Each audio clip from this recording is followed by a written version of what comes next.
नमस्कार दोस्तों, मैं ऋषभ मिश्रा आप सभी लोगों के बीच में फिर से आ गया हूँ एक नया टॉपिक पाई चार्ट लेकर, जिसकी डिमांड बहुत ज़्यादा थी। तो आज हम आपके सामने पाई चार्ट के बारे में डिस्कस करेंगे। तो सबसे पहले समझते हैं ये पाई चार्ट है क्या। पाई मतलब एक सर्किल के द्वारा जो किसी डेटा को प्रेजेंट करता है, वही हमारा ग्राफ पाई चार्ट कहलाता है।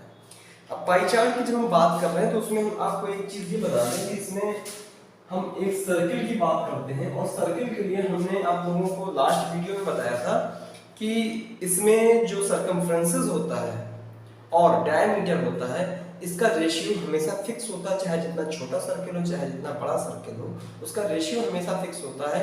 उसको हम क्या बोलते हैं, पाई बोलते हैं। 22/7 मीन्स अगर हमारा सर्कमफ्रेंस 22 होगा तो उसका डायमीटर हमेशा 7 रहेगा, जो कि वैल्यू फिक्स होती है। इसीलिए पाई को कांस्टेंट माना गया है, वेरिएबल नहीं, क्योंकि इसकी वैल्यू हमेशा फिक्स है। पाई की वैल्यू 22/7 हो जाती है। तो आइए इस सर्किल को सबसे पहले हम समझ लेते हैं कि अगर हम सर्किल ड्रॉ करते हैं तो हमें टोटल कितना रोटेशन करना होता है। आप यहां से लेकर के यहां पर वापस आते हैं, इस टोटल आप कितना रोटेशन कर रहे हैं। सबसे पहले हम देखते हैं, हम यहां से 90 डिग्री गए, फिर यहां से नेक्स्ट हम गए 180 डिग्री टोटल हुआ, फिर हम यहां से गए 270 डिग्री हुआ, फिर हम यहां से यहां तक जाते तो हम 360 डिग्री। मींस हम 0 से शुरू हुए थे और 360 पर पहुंचे, मींस हम 0 पर वापस आए। तो पूरा का पूरा जो रोटेशन होता है 360 डिग्री का, वो 0 डिग्री के एंगल के इक्वल होता है, जो कि हम पुराने अपने वीडियो ट्रिग्नोमेट्री के बेसिक में भी आप लोगों को ये चीज़ बता चुके थे कि 0 डिग्री की value 360 is equals to 2 into 360 is equals to 3 into 360 is equals to 4 into 360 and so on. Last तक जितने भी राउंड आप लगाते जाएंगे आपकी वैल्यू वैसे ही रहेगी। मीन्स ये संपूर्ण जो सर्किल होता है, संपूर्ण सर्किल की वैल्यू कितनी होती है, 360 डिग्री। अब जो हमने ये संपूर्ण वर्ड यूज किया है, संपूर्ण का मतलब क्या होता है, पूरा, टोटल। तो टोटल की बात अगर हम परसेंटेज में करें तो परसेंटेज कितना होता है, टोटल संपूर्ण 100 होता है। मींस अगर हमको परसेंटेज को पाई में दिखाना होता है तो हम 100% की वैल्यू 360 डिग्री के इक्वल रखते हैं। मीन अगर हमारे सामने कुछ ऐसी समस्या आती है कि परसेंटेज भी नहीं दिखाया गया, केवल कुछ संख्याएं दिखा दी गई, क्वांटिटी दिखा दी गई, संपूर्ण क्वांटिटी मान लीजिए अब बोली जा रही है 800, तो उस जगह हम क्या करेंगे, 800 की वैल्यू 360 डिग्री के इक्वल दिखाएंगे। ठीक है। अब जब हमारे सामने परसेंटेज की चुनौती आती है तब हम क्या करेंगे, 100% की वैल्यू 360 है तो 1% की वैल्यू 360 डिवाइडेड बाय 100। ठीक, इससे क्या होता है, हम इसको एंगल में कन्वर्ट करके यहाँ पर एंगल ड्रॉ कर सकते हैं। अब अगर 1% की वैल्यू आपको मिल जाती है तो आप चाहे 20% की वैल्यू निकाल लो, इसी से मल्टीप्लाई कर देंगे। आप 10% की वैल्यू निकालेंगे, इससे मल्टीप्लाई करेंगे। आप 15% की वैल्यू निकालेंगे, इससे मल्टीप्लाई करेंगे। सेम यही चीज अगर हमारे क्वांटिटी की बात आती है, कैपेसिटी की बात आती है कि टोटल कैपेसिटी 800 थी किसी भी चीज की, उसकी वैल्यू हम 360 डिग्री के इक्वल दिखाते हैं, तो 1 कैपेसिटी कितनी होगी, 360 डिवाइडेड बाय 800। और फिर इसको कैलकुलेट करके हम बात करेंगे कि जैसे हमसे पूछा गया 800 की वैल्यू 360 डिग्री के इक्वल है, तो 40 की कितनी होगी, आप 40 रखे होंगे तो यहाँ इंटू 40 कर दोगे, 50 रखोगे इंटू 50 कर दोगे। जितने की जरूरत है हम उससे मल्टीप्लाई करते जाएंगे, तो उससे फायदा क्या होगा कि हम इसको डिग्री में कन्वर्ट कर पाएंगे। जब डिग्री में कन्वर्ट हो जाएगा तभी हम उसके एंगल्स को यहाँ पर ड्रॉ कर सकते हैं। कॉन्सेप्ट ये क्लियर आया हो तो अच्छी बात है, नहीं तो हम दोनों तरीके की उदाहरण लेकर अभी आपके सामने प्रस्तुत करते हैं, आपको आसानी से क्लियर हो जाएगा। तो आइए समझते हैं। अभी अभी हमने अपना नया मकान बनवाया और उसी में जितना जो खर्च हुआ उसी को उदाहरण बना करके हमने आप लोगों के सामने रखा कि हमारा जो खर्च हुआ, क्या क्या मदद, श्रम में 25% खर्च किया, ईंट में 15% किया, सीमेंट में 20% किया, लकड़ी में 10% किया, देखरेख में 15% किया, अन्य में 15%। अन्य में आपका प्लम्बर वर्क जैसे हो गया, इलेक्ट्रिशियन वर्क हो गया, सीमेंट वगैरह जो कुछ सरिया और जो कुछ भी है एक्स्ट्रा ऑर्डिनरी जितना भी आएगा वो सब कुछ अन्य में आ जाएगा। तो फिलहाल एक उदाहरण के रूप में आपके सामने ये रखा कि हम इसको किस तरीके से पाई चार्ट में व्यक्त करेंगे। ये जो खर्च हमारे दिए हैं ये परसेंटेज में दिए हैं। अब कभी भी आप चेक भी करेंगे तो परसेंटेज की वैल्यू टोटल 100 होनी चाहिए। अगर वो 100 नहीं है मीन्स क्वेश्चन में कहीं ना कहीं गड़बड़ी है। ठीक है, तो 100% जब हमारा ये होगा तभी हम इसको पाई चार्ट में कन्वर्ट करने के लिए एग्जैक्ट 360 डिग्री के इक्वल दिखाएंगे, क्योंकि हमें पाई में कन्वर्ट करने के लिए, सर्किल में ड्रॉ करने के लिए हमें इन सारे परसेंटेज को एंगल्स में कन्वर्ट करना होगा। अगर वो एंगल्स में कन्वर्ट होंगे तभी हम उसमें एंगल्स ड्रॉ कर पाएंगे। ठीक है, तो इसके लिए क्या करना होगा, टोटल ये आपका होता है 100%, तो 100% की वैल्यू को आप चेंज करेंगे, संपूर्ण हमने आपको बताया है 360 डिग्री। ठीक है, तो 1% की वैल्यू कितनी होगी, 360 डिवाइडेड बाय 100। ठीक, मींस यहां पे हम जीरो कैंसिल किया, ये जीरो कैंसिल हुआ, एक जीरो ये कैंसिल किया, बीच में पॉइंट लग गया, मींस 1% की वैल्यू आपकी आ गई 3.6। ठीक, तो अब बताइए 25% की वैल्यू क्या होगी, 3.6 से मल्टीप्लाई करके यहां रखेंगे, 15% की वैल्यू 3.6 से मल्टीप्लाई करके यहां रख देंगे, 20% की वैल्यू मल्टीप्लाई करके यहां रखेंगे। इसी तरीके से सारे नंबर्स को मल्टीप्लाई करते हुए हम यहां पर आसानी से ये रख देंगे। ठीक है, अब जैसे 25% की हम बात करते हैं। ठीक, तो 25% के लिए हम 3.6 को 25 से मल्टीप्लाई करेंगे, जो कि कितना आ जाएगा 90। ठीक, अब ये 90 हमने इतनी जल्दी कैसे निकाल लिया, पुराने वीडियो में चले जाइए, मल्टीप्लाई करने की शॉर्ट ट्रिक्स भी हमने उसमें बता रखी है, आप वहां से शॉर्ट ट्रिक्स भी सीखिए। ठीक है, क्योंकि अभी हम वो टॉपिक लेकर आएंगे तो बहुत ज्यादा टाइम इसमें खर्च होगा, हम अपने टॉपिक से बिल्कुल अलग हट जाएंगे। ठीक है, तो इसीलिए हम वीडियोस बना देते हैं कि आप लोग उन सब वीडियोस को विजिट करिए और वहां पर जाइए और शॉर्ट ट्रिक्स सीखिए कि किस तरीके से हम इनको वैल्यू रखेंगे। 15% के लिए हम क्या करेंगे, 15% 3.6 इंटू 15 करेंगे तो ये आ जाएगा आपका 54। 20% के लिए 3.6 इंटू 20 करेंगे तो ये आपका आ जाएगा 72। 10% के लिए डायरेक्टली दिख रहा है, पॉइंट हटा दोगे 36 पूरा होगा। 15% ऊपर लिख चुके हैं, 54 आपने लिखा, 15% 54 आपका ये हो गया। अब हम क्या करेंगे, ये जो खर्च है ये भी खर्च ही है, वो खर्च था परसेंटेज में और ये वाला खर्च है अंशों में, अंश मतलब डिग्री। ठीक है, ये हमने एंगल बनाया है कोणों में, इनका कोणीय मान हमने निकाल लिया। अब ये हमें जो मिले हैं कोणीय मान है, इनके ऊपर हम डिग्री लिख देंगे और इसी के आधार पर हम पाई चार्ट के एंगल्स ड्रॉ करेंगे। तो अब आइए हम देखते हैं कि पाई चार्ट के एंगल्स हम कैसे ड्रॉ करते हैं। अब इसकी जरूरत नहीं, यहीं पर हम पाई चार्ट ड्रॉ करेंगे, इसको हम रफ करते हैं। यहां पर हमने सर्किल ड्रॉ कर दिया है, अब हम ये वैल्यूज इस सर्किल में चांदे की सहायता से, चांदा मींस प्रोटेक्टर, उसकी सहायता से यहाँ पर हम एंगल्स ड्रॉ करेंगे।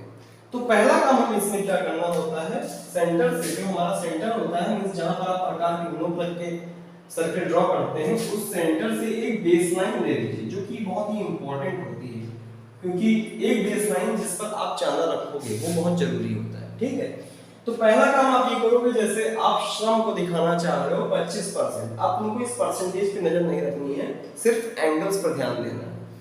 तो यहां पर हम अपना चांदा रखेंगे और 90 डिग्री का एंगल ड्रॉ करेंगे।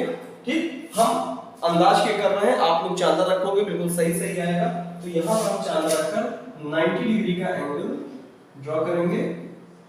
ठीक है, फिर नेक्स्ट ईंट पर आपका खर्च आया 54 डिग्री, लगभग हम यहां पे रख करके 54 डिग्री एंगल ड्रॉ करेंगे। हम अंदाज के ले रहे हैं, जो कि लगभग हम मान लेते हैं इतना आएगा। ये हमारा हो गया श्रम, ये हमारा हो गया ईंट। ठीक, फिर हम चांदे को दोबारा इस पर रखेंगे। जब हमने श्रम पे रखा तो हमने इसको 90 डिग्री ड्रॉ किया, दूसरे नंबर पे हमने चांदा यहां पर रखा, यहां से 54 डिग्री ड्रॉ किया। कुछ ज्यादा बन गए, थोड़ा कम कर देते हैं, लगभग इतना। ठीक है, यहाँ पे रख के हमने 54 डिग्री यहाँ पे ड्रॉ किया, और उसके बाद अब हमारी बेसलाइन ये बन गई। चांदे को उल्टा करके इधर रखेंगे और सीमेंट के लिए 72 डिग्री का एंगल हम ड्रॉ करेंगे। मान लेते हैं लगभग हमारा ये आ रहा है, ठीक है। तो ये कितना आ गया, ये हमारा सीमेंट है। अब इसके बाद हमारी बेसलाइन ये हो गई, इस पर हम चांदे को रखेंगे, फिर कितना 36 डिग्री में 36 डिग्री ड्रॉ करेंगे। सपोज ये हमारा 36 डिग्री है, तो ये हो जाएगा लकड़ी, लकड़ी हो गया। और यहां पर हम चांदा रखेंगे, फिर लास्ट में देख रेख के लिए वो है आपका 54 डिग्री। तो मान लेते हैं 54 लगभग हमारा यहां पर आ रहा है, ये हो गया देख रेख, देख रेख, ठीक। देख रेख में इतना खर्च किया। अब जो बचा वो ऑटोमेटिक 54 डिग्री होगा, ठीक है। जो बचा वो ऑटोमेटिक 54 डिग्री होगा। अगर ये 54 डिग्री नहीं निकल रहा, चेक करके देख लीजिए, इसका मतलब आपने ड्रॉ करने में कहीं ना कहीं कोई गलती जरूर की है, ठीक है। तो इसको ड्रॉ करने के अलग से बनाने की जरूरत नहीं, जितना स्पेस बच रहा है ये हमारा ऑटोमेटिक अन्य में आ जाएगा, जो कि 54 डिग्री है, क्योंकि कैलकुलेशन ही वही है भाई। जब आपने परसेंटेज को डिग्री में कन्वर्ट किया, परसेंटेज टोटल आपका 100 है। जब आपने एंगल्स में कन्वर्ट किया तो एंगल्स को आप टोटल करके देखिए, ये भी 360 डिग्री होना चाहिए। अगर नहीं है मींस आपने कहीं ना कहीं कैलकुलेशन में कोई मिस्टेक जरूर की है, ठीक है। इसको टोटल करके देखेंगे, आपका 360 डिग्री यहाँ पर आना चाहिए। उसी के अकॉर्डिंग हम इनमें वैल्यूज रखते हैं। इसमें एक तरीका और भी है कि हम जैसे इसमें हमने लिखा श्रम, तो हम यहाँ पे डिग्री नहीं लिखेंगे, यहाँ पर हम परसेंटेज लिखेंगे 25%। भाई एंगल हमने ड्रॉ डिग्री में किया है, ठीक है, लेकिन हम डेटा तो वैसे ही दिखाएंगे ना जिस तरीके से हमें दिया गया है। और ईंट को हम 15% लिखेंगे, लकड़ी सीमेंट हम 20% लिखेंगे, लकड़ी हम 15% लिखेंगे, देखरेख हम सॉरी लकड़ी हमारा 10% है, देखरेख 15% और अन्य भी 15%। लेकिन हम लोग जब से कोई फिगर बनाते हैं तो सोचते हैं उसका डेकोरेशन अच्छा हो, देखने में अच्छा लगे। तो जरूरी नहीं कि हम ये सारी चीजें उसमें करें, हम इसके लिए इंडेक्स का भी प्रयोग कर सकते हैं। इंडेक्स में हम सिंबल्स या कलर्स यूज कर सकते हैं। आप चाहे तो कलर्स भी यूज कर सकते हैं, आप चाहे तो सिंबल्स भी यूज कर सकते हैं, ठीक है। ग्राफ के ऊपर ही कहीं पर भी आप सिंबल्स या कलर्स का इंडेक्स दे सकते हैं, ठीक। जैसे मान लेते हैं कि आपने ये सिंबल दे दिया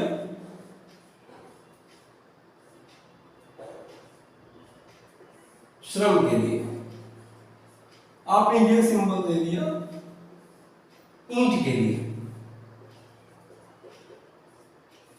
आपने ये सिंबल दे दिया सीमेंट के लिए, आपने ये सिंबल दे दिया लकड़ी के लिए, आपने ये सिंबल दे दिया देख रेख के लिए, और मान लेते हैं आपने डॉट लगा दिए छोटे छोटे, कुछ भी आप लगा सकते हो, लेकिन आप जैसे जो लगा रहे हो सिंबल वो लिखने के बाद आप यहां नहीं चेंज करोगे, वही सिंबल्स आप इसमें यूज करोगे, ठीक है। ये हो गया अन्य के लिए। तो अब आपको दोबारा अंदर ये सब लिखने की जरूरत नहीं है, आप इन सब को रफ करके अंदर सिंबल्स भर सकते हैं।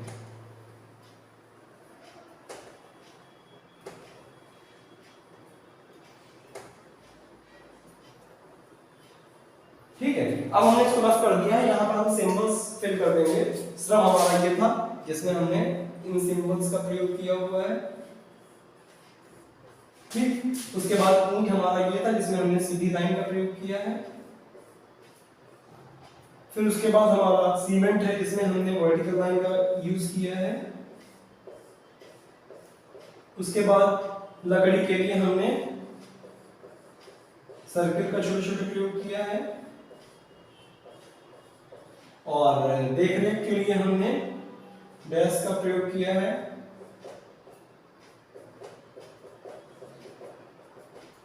ठीक, और इसके लिए अन्य के लिए हमने डॉट का प्रयोग किया है, छोटे छोटे डॉट्स हमने यूज किए। सबसे टिपिकल काम होता है डॉट्स लगाना। बड़ा जितना भी बड़ा सिंबल हम बनाएंगे उतना ही आसान हमारे लिए हो जाता है। ठीक, तो इसमें आप कलर्स का भी यूज कर सकते हो, कलर्स इसमें आप फिल कर लेंगे जैसे भी आपको अच्छा लगे वैसे आप डेकोरेट कर सकते हो। और इसके अंतर्गत आप परसेंटेज भी लिख सकते हो जिससे पता चले कि ये आपका श्रम है। कितना परसेंट था इसमें?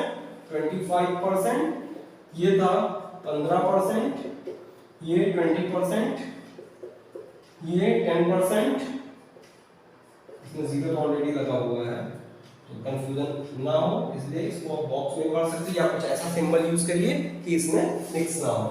समझने के लिए आपके लिए इतना पर्याप्त है, 15 एंड 15।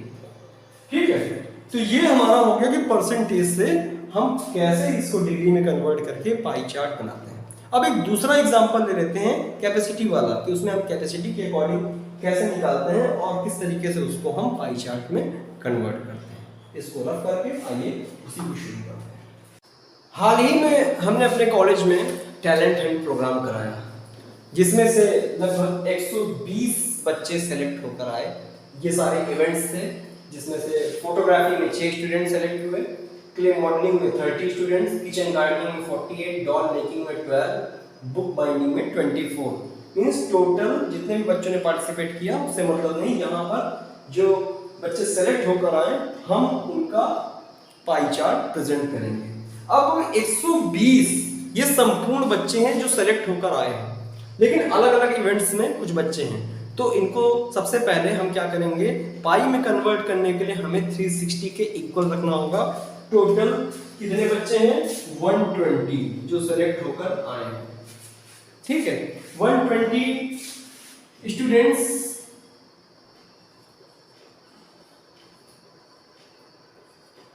की वैल्यू 360 डिग्री। ठीक, तो 1 स्टूडेंट की वैल्यू कितनी होगी? की वैल्यू 360 डिवाइडेड बाय 120, 0 0 कैंसिल, 12 3 जा 36 मींस 1 स्टूडेंट की वैल्यू आ रही है 3 डिग्री। यहां पर तो कैलकुलेशन बहुत ही सिंपल हो गई है ना, कि जब हम नेक्स्ट कॉलम बनाएंगे एंगल्स के लिए तो आपको क्या करना है कि जब 6 स्टूडेंट की वैल्यू निकालनी होगी तो 6 को 3 से मल्टीप्लाई कर देंगे, 30 स्टूडेंट की वैल्यू निकालनी होगी 30 को 3 से मल्टीप्लाई करेंगे, 48 की निकालनी होगी 48 को 3 से करेंगे, 12 को 3 से करेंगे, 24 को 3 से करेंगे। तो यहां पर जो हमारे नंबर ऑफ स्टूडेंट्स आएंगे, मतलब सेम चीज हम यहां पर भी लिखेंगे, number of students in angles means हम इनको एंगल्स में कन्वर्ट कर रहे हैं। ठीक है, तो यहां पर कितना आ जाएगा? 6 को हम 3 से मल्टीप्लाई करेंगे 18 डिग्री, 30 को हम 3 से मल्टीप्लाई करेंगे 90 डिग्री। ठीक है, 48 को हम 3 से मल्टीप्लाई करेंगे 144 डिग्री, 12 को 3 से मल्टीप्लाई करेंगे 36 डिग्री, 24 को हम 3 से मल्टीप्लाई करेंगे 72 डिग्री। अब दूसरा काम आपको क्या करना था, इसको चेक करना है कि ये वैल्यू आपकी सही कैसे दिखेगी। जब आप इसका टोटल देखेंगे, टोटल कितना होना चाहिए? 360 डिग्री। एंगल्स में आप कन्वर्ट करेंगे तो इसका टोटल आपको 360 डिग्री दिखना चाहिए। तो दिखेगा? जी हाँ, बिल्कुल दिखेगा, है ना।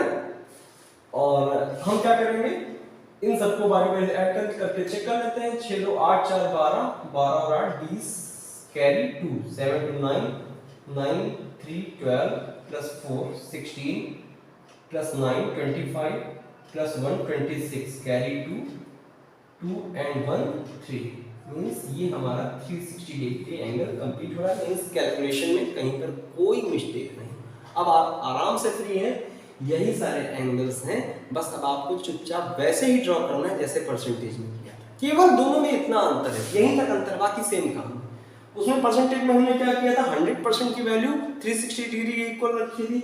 यहाँ पर हमने क्या किया, टोटल कैपेसिटी हमारी स्टूडेंट्स की 120 है, 120 की वैल्यू 360 डिग्री के इक्वल रखी और हमने क्या किया, उनको एंगल्स में कन्वर्ट किया। एंगल्स में कन्वर्ट करना दोनों ही तरीके के उदाहरण में जरूरी होता है, क्योंकि एंगल्स के द्वारा ही हम सर्किल के अंदर वो पूरा का पूरा उसके जो जो चीजें हमसे पूछी जा रही है वो चीजें हम ड्रॉ करेंगे। और बाद में हम उसको परसेंटेज में दिखा देंगे। अगर परसेंटेज में दिया हुआ है, अगर कैपेसिटी वाइज दिया हुआ है तो आप कैपेसिटी में दिखाएंगे कि इस चीज में कितने स्टूडेंट्स थे।